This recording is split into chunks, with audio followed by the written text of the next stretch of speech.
Okay, here we are back with our Malifaux battle reports. Looking over the deployment style, we drew diagonal. We have McMorning's crew over here,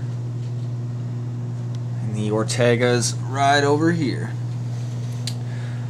Pretty standard terrain setup for us. These are going to be height 3. All the bushes we have around are height 1. For strategies, I flipped destroy evidence, which are that marker there, this one here, and this one here. And Anthony got treasure hunt, which the treasure is buried just underneath right there. And here we go, first turn. For schemes, I forgot to mention, Anthony took assassinate on Perdita, obviously, and kill protege on Santiago Ortega. I took bodyguard and kill protege on the flesh construct. All schemes announced. Okay, midway through turn 1, Francisco double walked, Santiago double walked, some punk zombies double walked. Nino, on the other hand, walked. He cast In My Sights on that zombie there. Shot him for moderate damage and triggered trigger happy. Did 2 damage on that second shot. Triggered trigger happy again. Did 2 more damage. So 7 damage total was done to Punk Zombie. So he is wiped off the board. Okay, here we are at the end of turn 1. Perdita moved forward and shot this zombie. Did 4 damage with a nice double critical. Necropunk moved forward, double walked twice, trying to get that treasure. The flesh construct double walked, and then at the end of the turn walked a little bit more for ceaseless advance. And McMorning walked up, tried to scalpel sling old Perdita, and failed miserably, like the Rezzers do. Here we go, turn 2. Okay, here we are at the beginning of turn 2, and after some deliberation, we are deciding that McMorning here can indeed melee strike Perdita here. If anybody knows any rules on attacking with a melee strike over height 1 terrain, please let us know. We are going to let it happen for this circumstance right here. Okay, here we are midway through turn 2. McMorning failed to hit Perdita with scalpel slinging, and pretty much just failed miserably all around. Nino cast In My Sights on McMorning and shot him once for 2 damage, nothing too crazy, and missed on his second shot. Perdita, on the other hand, went for the 3 shots with fast. On her first shot, she did 5 damage. Now on her second shot, I flipped a 13 on my combat duel to put me at 20. McMorning flipped, what'd you flip over there? 13. You flipped a 13 as well to put you at 17. Burned a soulstone to add to that and got 19. So that puts me at a double negative. Here's my double negative. That is my double negative flip. God bless that red joker. Okay, here we are at the end of turn 2. Perdita successfully killed McMorning on her second shot. Took her third shot at the flesh construct over here. Did 3 damage.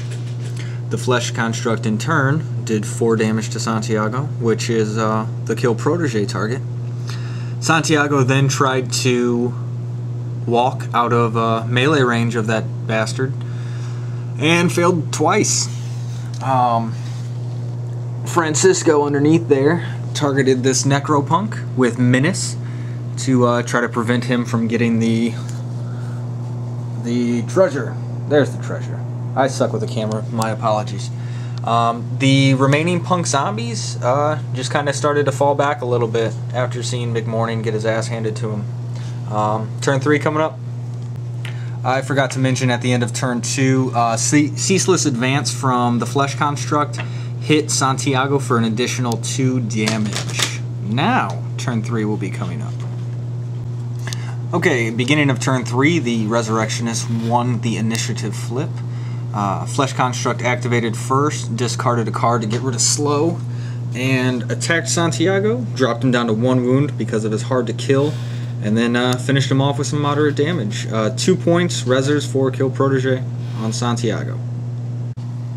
Okay, midway through turn 2, the Necropunk jumped. He used Leap to jump within base contact of the treasure, and then took a 4-inch walk, or used a 1 action to pick up the treasure, and then used that 4-inch walk of his to get within base contact of Francisco. Previous to that, Francisco cast Menace on Punk Zombie and failed, and then cast it again and succeeded. Over here, Nino activated and shot at the Flesh Construct and dealt some damage. Perdita then activated afterwards and shot the Flesh Construct some more and took him out. So Guild just got their kill Protege, so it is a tied game at 2-2 right now. Okay, at the end of the turn, we are looking at Perdita. She walked 3 to get over that brush there, walked a little bit more and shot and killed a Punk Zombie. And this Punk Zombie here, who cannot move due to Menace, self-mutilated to do 3 damage to himself and Francisco, and then attempted to slice and dice and failed. Moving on to turn 4. Alright, midway through turn 4, Perdita moved up within base contact of one of the Destroy Evidence counters and shot the Punk Zombie that was over here. You see now that he is no longer there. She used her last action due to fast to destroy the evidence. Over here, the Necropunk flurried against Francisco and managed to do 2 damage on him and failed with the other ones. And then it was Francisco's turn to flurry. Some cool things happened here. On the defense flip, that's the old Black Joker right there. So some bad things happened for him. But we look over here at the damage flip, and that's the other Black Joker.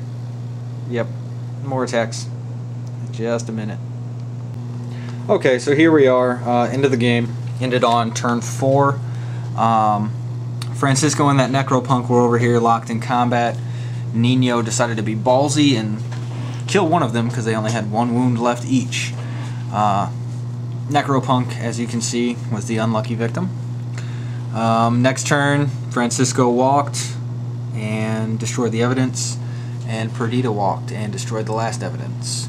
Guild ended the game with their full possible 8 points, and how many did Rezzers have? They got 3. Rezzers got 3 points. We will be back with more. Unfortunately for the Rezzers, they overextended a little bit. I was hoping to flank Perdita on the left, or my left. Unfortunately, she had superior fire. My biggest mistake was trying to scalpel sling Perdita. Unfortunately, she was able to soulstone up the defense, and I was unable to attack her. After that, almost everything started to die. I did fortunately kill Santiago.